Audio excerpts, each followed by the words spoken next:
Another one of you got at me and said, Big Love 78. Also, great handle here from Big Love 78. He says, is Miami a college football playoff team in 2024?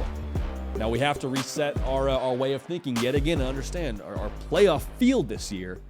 It's no longer that 4-team deal. It's a 12-team operation here in 2024. Regardless of how you feel about it, that's the truth. I think it does help Miami in this sense. The over-under win total for them in 2024 is 9.5.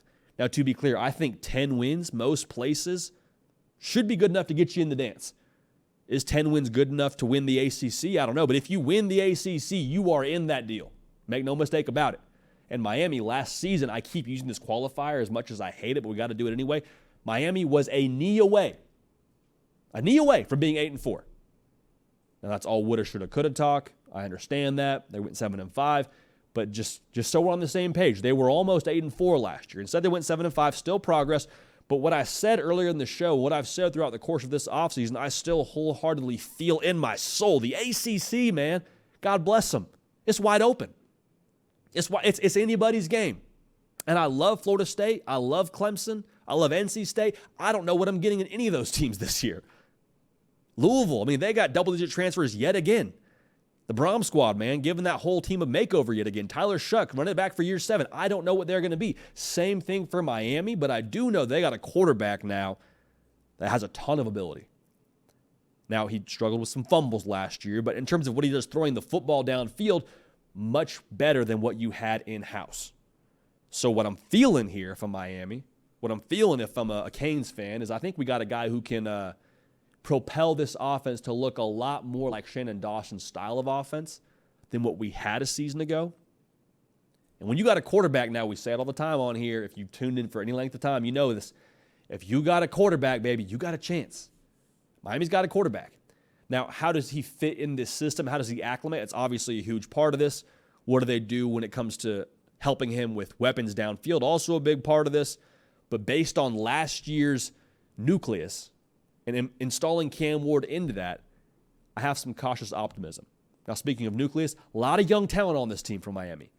You got a 2023 class that contributed in a big way last year. Right off the bat, Francis Mauigoa just absolutely abusing people when he got out on the screenplays or in the run game like he was a dog.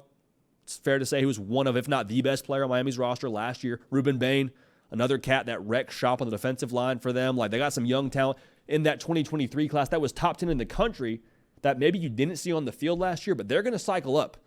They're going to have a chance to contribute in 2024. So I think overall, the talent level, the headline with Mario Cristobal, when you hired him, was he's going to be a dog in acquiring talent.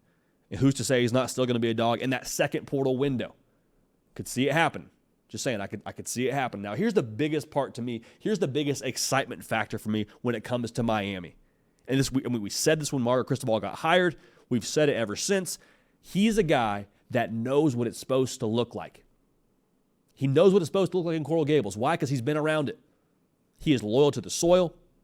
He grew up around Miami. He went to Miami. He knows what that thing looks like when it's buzzing, when the standard is where it's supposed to be. And so for Mario Cristobal to have seen that, it's much easier for him to implement that and get that installed correctly. Now, I don't think anyone on staff would tell you last year it was properly installed or it was where it needs to be.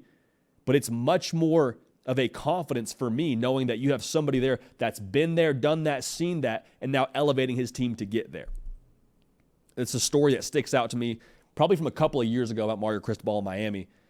They were going through, I think it was during spring football, maybe his first year there, and they're going through a scrimmage, and they have a solid play downfield. I want to say it was either a touchdown or it was a long gain, and Mario Cristobal tells the ref, hey, drop the flag. I'm sure the ref was probably like, what? And he's like, no, throw a flag on that play. He's like, there was no penalty. He goes, no, I know. Throw the flag. Bring it back. And the reason why he did that wasn't because he thought there was a penalty on the play. The reason he asked the ref to throw the flag was because he wanted to build his team's response mechanism. He wanted to see what they did when they were met with a negative circumstance, when they had to respond, when they had to find a way, who were they going to be? Now, again, I don't think they're there just yet based on last year. But given their third year now to install that culture, given the talent they have on this roster, and given just the huge question mark that I think the ACC is, and given a quarterback now that can really make something happen for you, I'm excited about Miami. So if you get the over on that 9.5 win total, I think you stand a pretty good chance to be in that 12-team playoff. Heck, if we were to make our call today, I'd have a hard time not putting Miami in the ACC title game. Maybe we pick them to win the whole thing. I don't know. But the bottom line here is Miami is continuing to trend the right direction. A lot of folks have a take on Twitter, have their opinion out there. Guess what? Twitter's not real. Twitter's not real. What happens between the white lines, that's what's real. And Miami, I believe, is continuing to trend the right way between those white lines. So can Miami be a playoff team? I don't see why not. I don't see anything standing in their way of getting that done. So let me know on Twitter. Let me know on Instagram, again, where things are not real, but we have a real conversation there. At JD Paquette, let me know how you feel about the Canes in 2024 and their playoff chances. Very excited to let y'all know this show, The Hard Count, is brought to y'all by some of our new friends to the program, good people over at Manscaped. Now, Manscaped got a ton of tools for y'all to use. I'm a big fan of their facial products, all right? Now, for me, I shave right before the show, shave my face, that is, right before the show, like probably a good, like sometimes it's 5 minutes before we go on air. I don't have a ton of time to really look through all the places under my chin and right above my nose. Like, I got to make sure that we're having the right razor to get that done. Manscaped, I'll tell you what, the best product in the business to get the nice shave you want. It's not going to give you any nicks as you go through. You're not going to have any cuts that you walk into, your date or your YouTube show that you end up doing about college football and have some blood running down your cheek. Really good product, high-end, top of the line. Manscaped will take care of you. So, little gift for y'all.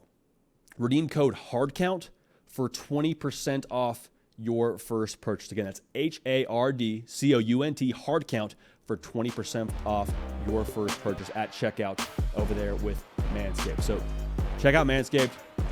Great tool. Appreciate them making this show happen and bringing the good product to y'all. Hey y'all, thanks so much for watching. Subscribe to the channel here to make sure you don't miss an episode of The Hard Count. Also be sure to check out other videos on the On3 YouTube channel.